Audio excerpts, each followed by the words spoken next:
નમસ્કાર. Live phone in કાર્યક્રમ doctor સ્પીકમાં આપ સૌ દર્શક મિત્રોનું હાર્દિક સ્વાગત છે. મિત્રો, આ કાર્યક્રમમાં આજે આપણે વંધ્યત્વથી ગર્ભધારણ સુધી સમસ્યા અને સમાધાન આ વિષય પર ચર્ચા કરીશું. મિત્રો, વંધ્યત્વ, વંધ્યા, વાંઝિયાપણું આ બધા શબ્દો જો જોઈએ ને તો એક મહિલા માટે કે ખાસ કરીને પરિણીત મહિલા માટે અપશબ્દ કે ગાળ રૂપ લાગે. અને એટલા માટે જ જ્યારે વંધ્યત્વથી ગર્ભાધાન મતલબ કે ગર્ભ પ્રાપ્તિની એક આશા જ્યારે આવે ત્યારે એના માટે એક સુખદ અનુભૂતિનો વિષય કહેવાય. એક ઘટના છે ગર્ભાધાન થવી. એટલે વંધ્યત્વથી જ્યારે ગર્ભધારણ સુધી જ્યારે હોય એમાં કઈ કઈ સમસ્યાઓના કારણે વંધ્યત્વ છે, હંમેશા જે સમસ્યા હોય એની આપણને જડ ખબર પડી જાય તો આપણે એનું નિરાકરણ કરી શકીએ. અને એટલા માટે જ વંધ્યત્વનું કારણ જો મળે તો આપણે ગર્ભાધાન સુધી પણ પહોંચી શકીએ. એટલે સમસ્યા અને સમાધાન એ બે વિશે આજે ચર્ચા કરવાનો આજે પ્રયત્ન કરીશું. એ વિશે માહિતી મેળવવાનો પ્રયત્ન કરીશું. અને માહિતી આપવા માટે આજે મારી સાથે બે નિષ્ણાત પધાર્યા છે, જેમાં મારી બાજુમાં છે ડૉક્ટર મોલિના પટેલ મેડમ કે જેઓ જાણીતા ગાયનેકોલોજીસ્ટ છે તથા IVF સ્પેશિયાલિસ્ટ એટલે કે ફર્ટિલિટી સ્પેશિયાલિસ્ટ છે. નમસ્કાર મેડમ, આપનું આ કાર્યક્રમમાં સ્વાગત છે. Thank you very much.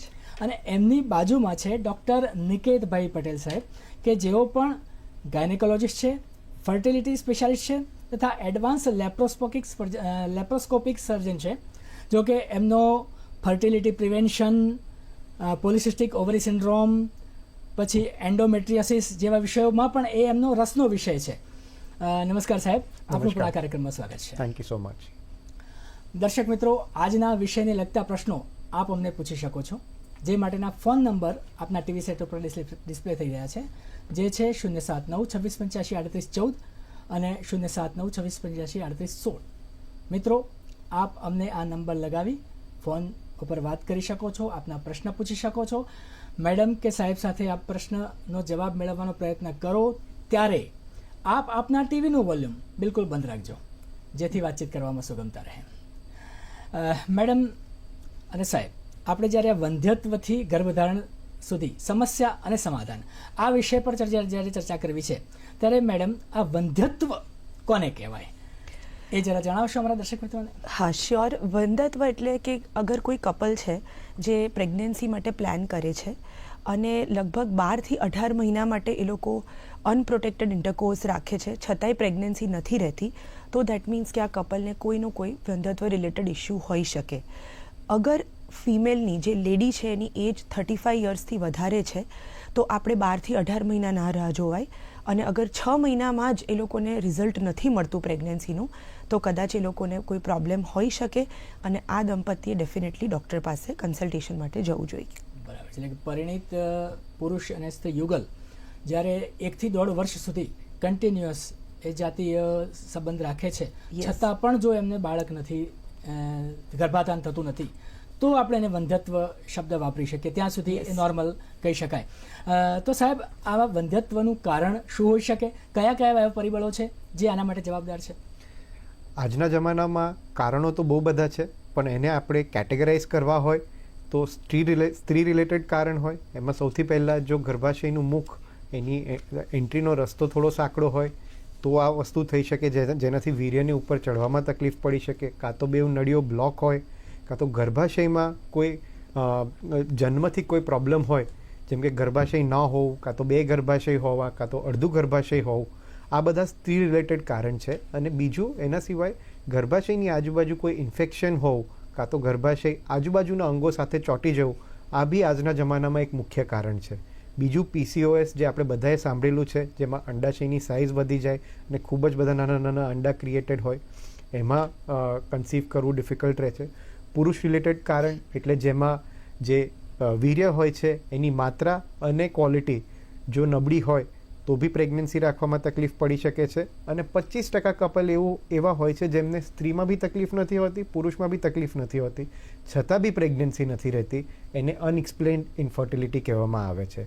એના સિવાય આજના જમાનામાં વિથ એડવાન્સિંગ સાયન્સ બીજા 2-3 કારણો જે મારા મગજમાં આવે છે એ છે કે રંગસૂત્રોની ખામી ઈધર ફિમેલ કે મેલમાં, કાં તો ભ્રૂણના લેવલ પર અગર એ હોય તો બી એક બહુ મોટો ફેક્ટર છે. અને કોઈ ફિમેલની બહેનની પોતાની રોગ પ્રતિકારક શક્તિ જ એને પ્રેગ્નન્સી ના રાખવા દેતી હોય એ બી આજના જમાનામાં એક ખૂબ મુખ્ય કારણ છે. બરાબર છે. એટલે કે બહુ જ બધા કારણો આપણે કયા, એમાં મુખ્યત્વે પહેલું આપણે જે એમ કહ્યું કે ગર્ભાશયના મુખની સાંકડું હોય એ, અને બીજું જે કીધું અંડાશયમાં કે અંડકોષોમાં કોઈ ખામી હોય કે પુરુષનામાં કોઈ ખામી હોય. તો મેડમ સાહેબે જેમ કહ્યું એમ જો ઓછા સ્ત્રી બીજ અથવા તો જે મોટા કે વધારે જે ઓછા એવા જે સ્ત્રી બીજ હોય અથવા પુરુષ બીજ સાહેબે કીધું એમ જો ઓછા હોય તો એવા કપલને વંધ્યત્વની સારવાર કરવી હોય તો એ શક્ય છે ખરી? ડેફિનેટલી. ઇનફેક્ટ આજના જમાનામાં આપણી લાઇફસ્ટાઈલ સાથે ઓલમોસ્ટ 15 થી 20% એવી લેડીઝ હોય છે કે ઉંમરથી બી વધારે વહેલું એ લોકોના અંડાશયમાં અંડાની માત્રા ઘટી જાય છે. દરેક સ્ત્રી, મારે એક વસ્તુ તો ડેફિનેટલી આજે બધાને જણાવી છે કે દરેક સ્ત્રીને જન્મથી જ ફિક્સ્ડ નંબરના એગ્સ હોય, એટલે આપણા એગ્સ જે છે એ ફિક્સ રહેશે. આપણે એગ્સ ફર્ટાઇલ થઈએ, આપણાને પીરિયડ્સ ચાલુ થાય તે લગીને જે મેનોપોઝ હોય, જેને રજો નિવૃત્તિનો સ્ટેટ કહીએ, ત્યાં સુધી આપણા બધા જ એગ્સ ધીમે ધીમે વપરાવા માંડે અને પછી એ ફરીથી આવવાના નથી. એટલે અગર તમને પીરિયડ્સ વહેલા જતા રહેવાના હોય, ફેમિલીમાં હિસ્ટ્રી હોય, પીરિયડની ક્વોન્ટિટી બહુ જ ઓછી થઈ ગઈ હોય, વહેલો પીરિયડ આવી જતો હોય, અથવા તો ફેમિલીમાં કોઈ જન્મજાત કોઈ ખોડ ખાપણ કે જેનેટિક કન્ડિશન કોઈ રન થતી હોય, તો ડેફિનેટલી તમારે ડૉક્ટર પાસે અપ્રોચ કરવું જોઈએ. ટ્યુબરક્યુલોસિસની હિસ્ટ્રી હોય, આપણા દેશમાં ટીબી પણ એક બહુ મુખ્ય બીમારી છે, અને આ બધા અમુક કારણો હોઈ શકે કે એજ કરતાં બી પહેલાં, જેને અમે પ્રીમેચ્યોર ઓવેરિયન ઇન્સફિશિયન્સી કહીએ છીએ, એ કન્ડિશન હોઈ શકે, અને આ સ્ત્રીઓએ ડેફિનેટલી ટ્રીટમેન્ટ લેવા ડૉક્ટરને અપ્રોચ કરવું જોઈએ. બરાબર છે. એટલે અમુક જે કારણો છે એમાં આપણે જે વસ્તુ કે ટીબી પણ એક કારણભૂત છે કે જેના કારણે ઓવરી એટલે મતલબ કે જે અંડકોષ ઓછા ઉત્પન્ન થતા હોય કે જે આપણે કહીએ માત્રા જ એની અંદર ઓછી હોય એવું બની શકે. હવે સાહેબ આપે શરૂઆતમાં એમ કહ્યું કે જે પીસીઓડી વગેરે કારણો છે એમાં કદાચ અમુક મેદસ્વી મહિલાઓ હોય કે કોઈક વ્યસન કરતી મહિલાઓ હોય કે આવી આપણે કહ્યું એમ પીસીઓડી હોય, તો એ લોકોને શું પ્રેગ્નન્સીમાં તકલીફ પડી શકે અને હોય તો શું કરવું જોઈએ? રાઈટ નીતિશભાઈ, આજના જમાનામાં આ એક બહુ જ અહેમ પ્રશ્ન છે. જ્યારે પહેલાંના કમ્પેરિઝનમાં આજે એવી બહુ બધી બહેનો આવે છે જેને અલગ અલગ જાતના વ્યસનો હોય છે. પીસીઓડી બી એમ જોવા જઈએ તો દર 4 થી 5 બહેનોમાંથી એક બહેનને જોવા મળે છે, એટલે ખાસું કોમન થઈ ગયું છે. હવે પીસીઓએસની જ્યારે આપણે વાત કરીએ, 2 પ્રકારની મહિલાઓને થઈ શકે, એક લીન પીસીઓએસ અને એક ઓબીસ પીસીઓએસ. બેવના એના પોતાના ટ્રીટમેન્ટના દાયરા હોય છે, જે પ્રમાણે આપણે એમની ટ્રીટમેન્ટ કરવી જોઈએ. હા, એની ઉપર કોઈને વ્યસન બી હોય તો પહેલું તો લાઇફસ્ટાઇલ ચેન્જીસ. આજના જમાનામાં નોટ ઓનલી કે એમને વ્યસનોના લીધે પણ એન્વાયરમેન્ટલ ટોક્ઝિન્સ, એન્વાયરમેન્ટલ પોલ્યુટન્ટ્સ એટલા વધી ગયા છે કે કોઈ બહેન વ્યસન ના બી કરતી હોય તો બી અમે કેટલી વાર જોયું છે કે તેના સ્ત્રી બીજ નબળા હોય છે, કાં તો એની માત્રા વહેલી ઉંમરે ઘટી જાય છે. તો આ બધાની જ ટ્રીટમેન્ટ એક વસ્તુથી થઈ શકે કે જ્યારે બી બહેનને એમના પીરિયડ્સમાં, સૌથી ઇમ્પોર્ટન્ટ વસ્તુ છે કે એમની મેન્સ્ટ્રુઅલ સાયકલ કે એમની પીરિયડમાં કોઈ બી જાતની ઇરેગ્યુલારિટી દેખાય તો પહેલાં એમના નિષ્ણાંતને એમને મળવું જોઈએ. એમાંથી પીસીઓએસ પકડાશે, એવી મહિલાઓ પકડાશે જેના બીજ નાની ઉંમરે ઓછા થવા માંડ્યા છે, અને કોણે પ્રેગ્નન્સી વહેલી રાખવી જોઈએ. આજકાલની મહિલાઓને પ્રેગ્નન્સી મોડી રાખવી હોય છે. જે આપણે જોતા આવ્યા છે, ધીરે ધીરે જે પ્રેગ્નન્સીની એજ છે, પહેલી પ્રેગ્નન્સીની એજ એ વધતી જાય છે. તો આ બધી મહિલાઓ એ છે જેને જે પીસીઓએસ કે લો ઓવેરિયન રિઝર્વની મહિલાઓ છે એની પહેલી પ્રેગ્નન્સી ડેફિનેટલી 28 થી 30 વર્ષ પહેલાં રાખવી જોઈએ, કારણ કે એના પછી એમના અંડાશયમાં ખૂબ જ કોમ્પ્રોમાઇઝ થવા માંડે છે. સાહેબ, એ ખબર કેવી રીતે પડે કે એની ઓવરીનમાં કેટલા બીજ છે અથવા ઓછા થવા લાગ્યા છે? એ પહેલી નિશાની એમને પીરિયડની ઇરેગ્યુલારિટીથી ખબર પડશે. બરાબર છે. આપણે ચર્ચા ચાલુ રાખીશું, પણ સમય થયો છે એક નાનકડા વિરામનો.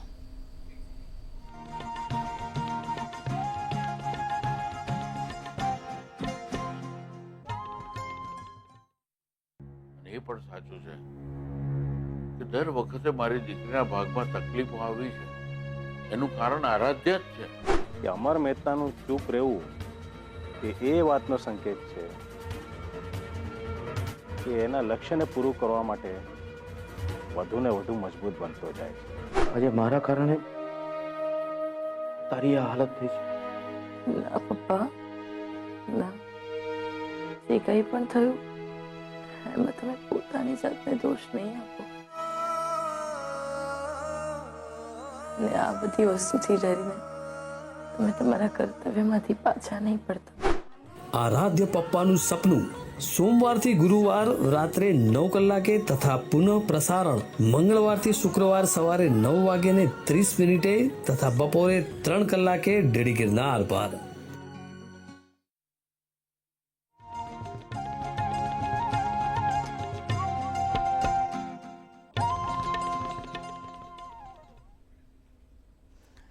વિરામ બાદ સ્વાગત છે કાર્યક્રમ ડૉક્ટર સ્પીકમાં. આ કાર્યક્રમમાં આજે આપણે વંધ્યત્વથી ગર્ભધારણ સુધી સમસ્યા અને સમાધાન આ વિષય પર ચર્ચા કરી રહ્યા છીએ તથા મારી સાથે નિષ્ણાત છે ડૉક્ટર નિકેતભાઈ પટેલ સાહેબ અને ડૉક્ટર મોલિના મેડમ. સાહેબ, આપે બ્રેક પહેલાં બહુ સરસ રીતે જે બીજ ઓછા હોય અને એમણે વહેલા ગર્ભધારણ કરી લેવું જોઈએ એવું આપે કહ્યું. હવે ઘણી વખતે એવું બનતું હોય છે કે અમુક એવી વારસાગત બીમારીઓ હોય અથવા તો જે એવી બીમારીઓ હોય કે જો બાળક જન્મે તો એ સમાજ માટે પણ બર્ડન થાય, જેમ કે થેલેસેમિયા છે. આવા રોગગ્રસ્ત માતા પિતા હોય અને એનાથી જે બાળક જે જન્મવાનું છે અને એ નોર્મલ જન્મે, એના માટે કંઈ થઈ શકે ખરું સાહેબ? બિલકુલ. થેલેસીમિયા ગુજરાતમાં જ નહીં પણ આખા ઇન્ડિયામાં એક બહુ કોમન એક જેનેટિક કન્ડિશન છે, જેમાં હવે તો અમે એવું કહીએ છીએ કોઈ બી કપલ જે પ્રેગ્નન્સી રાખવા માટે આવતું હોય કે પ્રેગ્નન્સીનું પ્લાનિંગ કરવા આવતું હોય તો ઈધર હસબન્ડ કે વાઈફનું એકનો થેલેસીમિયા ટેસ્ટ કરવો જરૂરી છે. કારણ કે જો હસબન્ડ ને વાઈફ એટલે સ્ત્રી ને પુરુષ બેવને થેલેસીમિયા હશે તો બાળકને થેલેસીમિયા મેજર હોવાની શક્યતા છે, જેનાથી પછી બાળકને આગળ જિંદગીમાં ખૂબ જ તકલીફ થઈ શકે. એટલે પહેલી વસ્તુ, પ્રેગ્નન્સી રાખતા પહેલાં જ આપણે થેલેસીમિયાનો ટેસ્ટ બેવ સ્ત્રી અને પુરુષનો કરી દેવો જોઈએ. ઇન કેસ એવી કોઈ સિચ્યુએશન આવે છે જેમાં બેવ સ્ત્રી અને પુરુષને થેલેસીમિયા છે, કોઈ એકને હોય તો વાંધો જ નથી, એ બચ્ચું એબ્સોલ્યુટલી નોર્મલ હશે. પણ એવી કોઈ કન્ડિશન આવે છે જેમાં બેવ સ્ત્રી અને પુરુષને થેલેસીમિયા છે તો પછી એના માટે બેસ્ટ રીત પ્રેગ્નન્સી રાખવા માટે IVF દ્વારા છે, જેમાં આપણે જે સ્ત્રી બીજ અને વીર્યથી બાળક બને છે એ બાળકના પ્રોબ ડેવલપ કરી શકીએ અને માતા અને પિતાના પ્રોબ સાથે મેચ કરી શકીએ અને એ જ બાળક આપણે માતાની અંદર મૂકી શકીએ જેમાં થેલેસીમિયા માઇનર છે અને મેજર નથી. એક બીજી વસ્તુ આજના જમાનામાં જે અમે બી કરી છે અને દુનિયામાં બહુ ઓછા કેસીસ છે જેને સેવિયર સિબલિંગ કહેવાય છે કે પહેલું બાળક જન્મી ગયું, એમને થેલેસીમિયા મેજર છે પણ એ બાળકને હવે બચાવવું છે, કારણ કે આ બધા બાળકોની ઉંમર 12 થી 14 વર્ષ હોય, પછી આગળ જીવી નથી શકતા, કન્ટિન્યુઅસ બ્લડ ટ્રાન્સફ્યુઝન્સ જાય છે. તો એમાં આ સેવિયર સિબલિંગનો કોન્સેપ્ટ છે જેમાં એ જ માતા પિતા બીજું બાળક કરે અને પછી એનું બોન મેરો ટ્રાન્સપ્લાન્ટ થાય. એ બાળક થેલેસીમિયા માઇનર હોય છે અને એનું બોન મેરો ટ્રાન્સપ્લાન્ટ થાય છે જેનાથી પહેલું બાળક બચી શકે. સો આ બી એક બહુ ઇન્ટરેસ્ટિંગ વસ્તુ છે જે જેમ સાયન્સ એડવાન્સ થઈ રહ્યું છે એમ આપણા ધ્યાનમાં આવી રહ્યું છે. બરાબર છે. એટલે કે એક વખત જ્યારે ધારો કે થેલેસીમિયા મેજરનું બાળક એક જન્મી ચૂક્યું છે તો એમણે બીજું બાળક લાવવાનું અને એના બોન મેરોને, અને જો નોર્મલ હોય તો જ એના બોન મેરો કદાચ રાઈટ HLA ટાઈપિંગ ને બધું મેચ થાય એ પ્રમાણે પછી આપણે એને સારી રીતે ટ્રીટમેન્ટ આપીને કદાચ નોર્મલ કરી શકીએ અથવા તો માઇનોર જેવું કરી શકીએ. સરસ વસ્તુ કહી આપે. હવે મેડમ, કેટલીક મહિલાઓને ફેલોપિયન ટ્યુબમાં જે કંઈક પ્રોબ્લેમ થતો હોય છે અને એના કારણે પણ એ બ્લોકેજના કારણે એમને પ્રેગ્નન્સી નથી રહેતી કે એવું કંઈ પ્રોબ્લેમ થતો હોય છે, તો એના માટે શું થઈ શકે? ફેલોપિયન ટ્યુબ બ્લોક હોય તો બે મુખ્ય ઓપ્શન્સ આપણે આપી શકીએ પેશન્ટને. એક ઓપ્શન તો એ છે કે આપણે એક સરસ લેપ્રોસ્કોપિક સર્જરી કરાવીને બેઉ ટ્યુબ્સને ઓપન કરી શકીએ અને ઓપન કર્યા બાદ એને સફાઈ કરીને ક્લીન કરી શકીએ અને એના પછી કપલ નેચરલી ટ્રાય કરી શકે છે. એની સાથે સાથે જે પણ કોઈ કારણ હોય, જાણે કે કોઈ ઇન્ફેક્શન થયું છે, ટ્યુબરક્યુલોસિસ છે, તો એને પણ અંડરલાઇન ડિઝીઝને ટ્રીટ કરવું બહુ જરૂરી છે. સેકન્ડ ઓપ્શન જે એ છે કે આપણે ડાયરેક્ટલી જ IVFનું પણ સલાહ આપી શકીએ છીએ.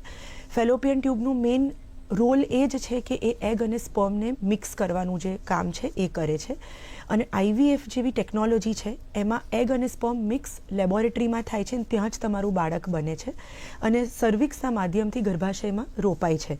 એટલે અગર ફેલોપિયન ટ્યુબ બ્લોક હોય અને કપલને ઉતાવળ છે, પેશન્ટને નેચરલી ટ્રાય નથી કરવું, બહુ મંથ્સ ટાઈમ નથી બગાડવા, તો આપણે ડાયરેક્ટલી પણ IVFની સલાહ આપી શકીએ છીએ. મેડમ, આના ઉપરથી મને એક એ પણ સવાલ આવ્યો છે કે ફેલોપિયન ટ્યુબમાં જ ઘણી વખતે ગર્ભ સ્થાપન થઈ જતું હોય છે. આ પણ એક સમસ્યા છે, તો એના માટે કોઈ ઉપાય હોય છે ખરો? Very good. આ નીતિશભાઈ એક બહુ જ સારો ક્વેશ્ચન છે. ફેલોપિયન ટ્યુબમાં જ્યારે પ્રેગ્નન્સી રહે છે તો એને એક્ટોપિક પ્રેગ્નન્સી કહેવાય છે. અને આ એક બહુ જ ઇમ્પોર્ટન્ટ રીઝન છે કે બહુ બધી મહિલાઓ પોતાની લાઈફ બી ખોઈ છે, કારણ કે એમાં એટલું બધું ઇન્ટરનલ બ્લીડિંગ થાય છે. અગર ટ્યુબ ફાટે છે તો તમારા પેશન્ટની જાન બી જઈ શકે છે. અગર આપ અને એકવાર જો એક્ટોપિક રહે છે તો સેકન્ડ ટાઈમ એને 15% વધી જાય છે પોસિબિલિટી, અને 2 વાર રહે છે તો ઓલમોસ્ટ 40% પોસિબિલિટી વધી જાય છે કે ફરીથી પ્રેગ્નન્સી નળીમાં રહી શકે. આવા કપલ માટે સ્પેશિયલી આપણે જ્યારે ફર્સ્ટ ટાઈમ જ ટ્યુબમાં પ્રેગ્નન્સી રહે છે તો આપણે ટ્યુબને ક્લીન કરીએ છીએ અને પેશન્ટને કાઉન્સેલ કરીને ટ્યુબને ક્લિપ કરીએ છીએ, એટલે બ્લોક કરીએ છીએ, સો દેટ ફર્ધર એમને આગળ ફ્યુચરમાં ના રહે. અને પછી IVF પણ અગર આપણે પેશન્ટને કાઉન્સેલ કરીને IVF ડેફિનેટલી આ પેશન્ટને આપણે સજેસ્ટ કરવું જોઈએ, કારણ કે એમાં આપણે ગર્ભને ડાયરેક્ટલી ગર્ભાશયમાં રોપીએ છીએ, જેથી કરીને નળીમાં એને જવાની શક્યતા 1 કે 2% પણ ઓછી થઈ જાય છે. બરાબર છે. સાહેબ, હવે એક સવાલ એ થાય છે કે આપે શરૂઆતમાં એવું કહેલું હતું કે અમુક મહિલાઓને કે મોડા જો પ્રેગ્નન્સી રહે તો અંડકોષ ઓછા હોવાના કારણે પ્રેગ્નન્સી દરમિયાન પ્રોબ્લેમ થાય. હવે કેટલીક મહિલાઓને એવું હોય છે કે અમારે લગ્ન મોડા જ કરવા છે, 30 વર્ષ પછી કરે કે 32 વર્ષ પછી કરે, તો એ લોકોને ધારો કે મોડા લગ્ન કર્યા અને એમને સંતાન પ્રાપ્તિ કરવી છે, તો એના માટે શું ઉપાય? એ આજના જમાનામાં લાગુ પડતો આ એક બહુ ઇમ્પોર્ટન્ટ ક્વેશ્ચન છે, જેમાં કેટલી બધી મહિલાઓ અમારી જોડે આવે છે જેને પોતાનો પાર્ટનર નથી શોધ્યો, કાં તો લગ્ન જ મોડા કરવા છે, કાં તો પાર્ટનર બી શોધી લીધો છે પણ પ્રેગ્નન્સી મોડી રાખવી છે. એમાં જે એગ ફ્રીઝિંગનો કોન્સેપ્ટ છે એ બહુ સરસ છે, જેમાં નાની ઉંમરે જે એમની બાયોલોજિકલ એજ ભલે આજે એ બેન 30 કે 31 વર્ષની છે, એમને 4-5 વર્ષ માટે એમના કરિયરના લીધે કે કોઈ બીજા કારણસર પ્રેગ્નન્સી નથી રાખવી, તો આ 30 કે 31 વર્ષની ઉંમરે જ એમના આપણે સ્ત્રીબીજ સ્ટિમ્યુલેશન કરીને, એટલે IVFનો ફર્સ્ટ પાર્ટ કરીને ફ્રીઝ કરી શકીએ. એમાં એગ ફ્રીઝિંગ કરી શકીએ. જો પાર્ટનર ના ચૂઝ કરેલો હોય, જો એમને પાર્ટનર ચૂઝ કરેલો હોય તો પછી એમ્બ્રિયો ફ્રીઝિંગ બી કરી શકીએ. એટલે ભલે પછી એમની ઉંમર 4 કે 5 વર્ષ વધે, એ 35-36 વર્ષના થાય, પણ ત્યારે જો એમને બાળક રાખવું હોય તો એમની બાયોલોજિકલ એજ કે એમના સ્ત્રી બીજ છે કે એમ્બ્રિયો છે એ તો 31-30 વર્ષના જ ફ્રોઝન છે, તો એની ક્વોલિટી ખૂબ જ સારી હશે ઇન કમ્પેરિઝન ટુ જ્યારે 35-36 વર્ષના હશે. તો એનાથી પ્રેગ્નન્સી રાખવું હવે ખૂબ સરળ થઈ ગયું છે. આ સાયન્સના એડવાન્સમેન્ટ સાથે ખાસી બધી મહિલાઓ પોતાનું એગ ફ્રીઝિંગ કરાવે છે, ખાસા બધા કપલ્સ એમનું એમ્બ્રિયો ફ્રીઝિંગ કરાવે છે, અને પછી જ્યારે મેન્ટલી, ફિઝિકલી, ફાઇનાન્શિયલી રેડી હોય છે ત્યારે એ પ્રેગ્નન્સી રાખવાનો પ્લાન કરતા હોય છે. આપણા દર્શક મિત્રોને સમજાય એટલા પૂરતું આ એગ ફ્રીઝિંગ એટલે એનું જે અંડકોષ છે એને ફ્રીઝ કરવાનું એવું કહેવા માંગો છો? જી. અને જે એમ્બ્રિયો ફ્રીઝિંગ એટલે જે ભ્રૂણ હોય એને ફ્રીઝ કરી રાખવાનું એવું આપ કહેવા માંગો છો? જી, બરાબર છે. મતલબ કે આ રીતે એગ ફ્રીઝિંગ કે એ કરીને પછી એમને જ્યારે પણ મન ઈચ્છા થાય કે હવે મારે ગર્ભધારણ કરવું છે ત્યારે એ એમ્બ્રિયો ડાયરેક્ટ એટલે ભ્રૂણ ડાયરેક્ટ ત્યાં પ્લેસ કરી દેવાનો એ ગર્ભાશયમાં. બિલકુલ. તો એ લોકો આ રીતે થઈ શકે.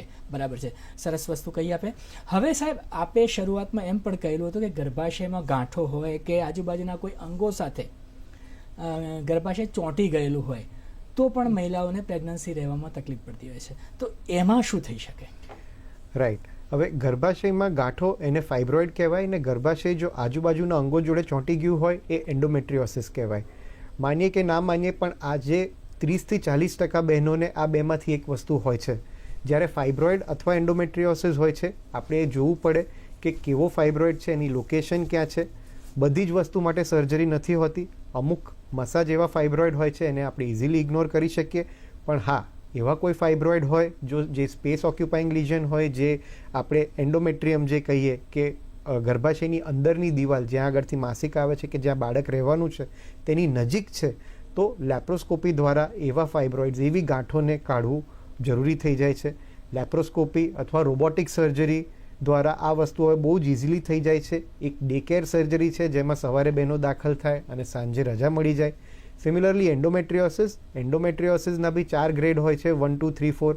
1 ને 2 ગ્રેડના એન્ડોમેટ્રિયોસિસ એટલે કે એકદમ જે માઇલ્ડ હોય એને આપણે કન્ઝર્વેટિવલી એટલે દવાથી મેનેજ કરી શકીએ. પણ જે મેજર એન્ડોમેટ્રિયોસિસ હોય એટલે ગર્ભાશય, આંતરડા, પેશાબની કોથળી, સંડાસની કોથળી, આજુબાજુના ઓવરીઝ, અંડાશય બધું જ ચોંટી ગયું હોય અને આખું બોલ જેવું બની ગયું હોય, એ કેસમાં એક સરસ લેપ્રોસ્કોપિક સર્જરી જેમાં લેઝર ને હાર્મોનિક્સ દ્વારા બધા અંગો સેપરેટ કરી પોતપોતાની જગ્યાએ આપણે મૂકી દઈએ, પાછા એના નોર્મલ એનેટોમિકલ કન્ડિશનમાં લઈ આવીએ. અને આ કરવાથી કેટલી બધી બહેનોને નેચરલી બી પ્રેગ્નન્સી રહી જાય છે ને કોઈ આર્ટિફિશિયલ સોર્સનો સહારો નથી લેવો પડતો. એટલે કન્ડિશન કેવી છે, એક ઇન્ડિવિજ્યુઅલાઇઝડ અપ્રોચ, દરેક પેશન્ટને એક અલગ વસ્તુની જરૂર છે, એ આપણે ઇન્ડિવિજ્યુઅલાઇઝ કરીને એ પ્રમાણે એમની ટ્રીટમેન્ટ આપવી પડે. બરાબર છે. એટલે મતલબ કે આ રીતે લેપ્રોસ્કોપિક સર્જરી દ્વારા આ વસ્તુ પણ શક્ય છે અને આવા પ્રોબ્લેમવાળી મહિલા પણ ગર્ભવતી થઈ શકે છે. આપણે ચર્ચા ચાલુ રાખીશું, પણ સમય થયો છે એક નાનકડા વિરામનો.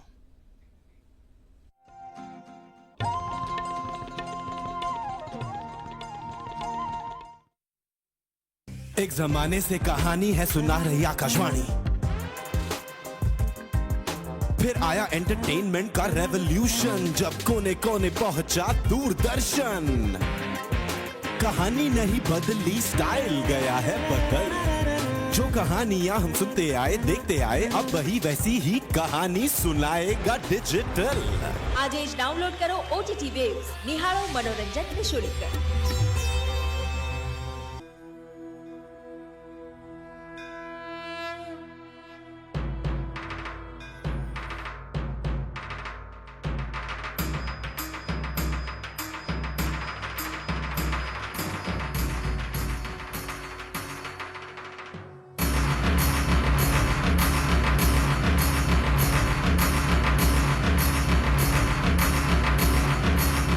નિહાળો તીર્થ દર શનિવારે સવારે 9 કલાકે ડીડી ગિરનાર પર.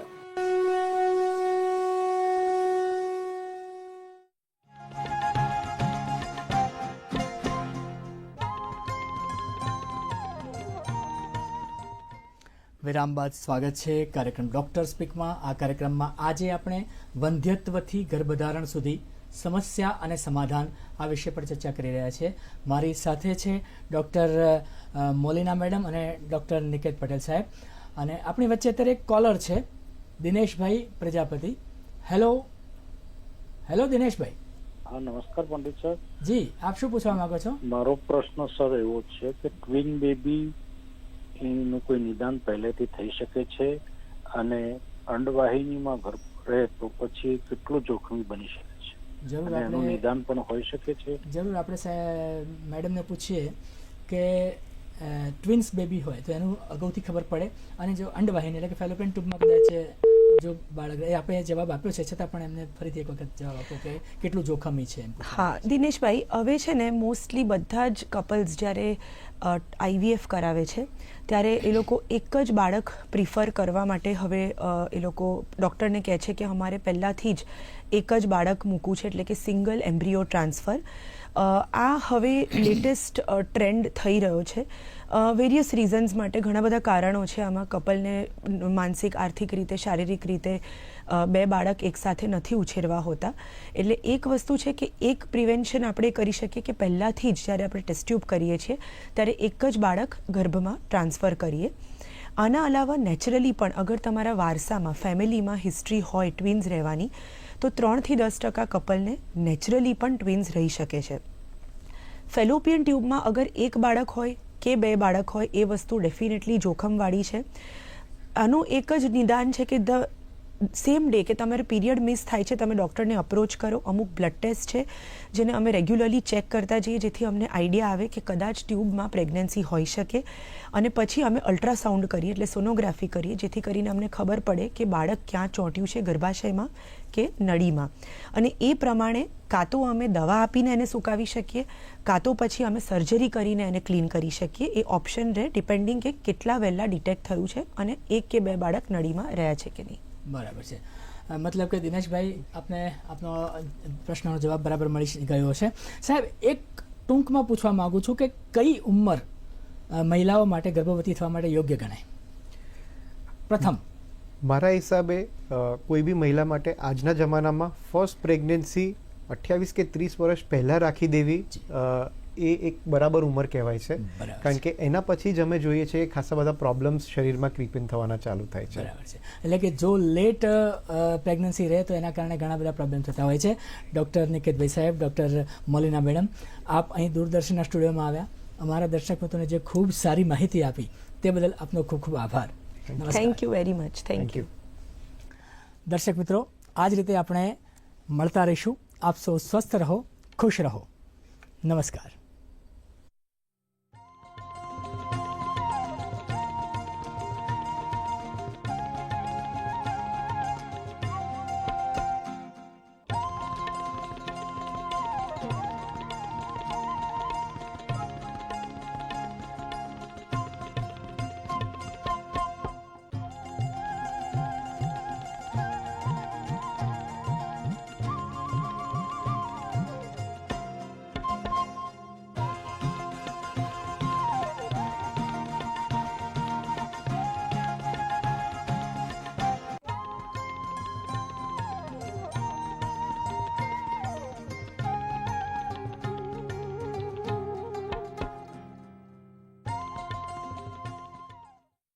પોતાના જીવનને સોનેરી બનાવવા માંગતો હોય એની સવાર કેવી હશે?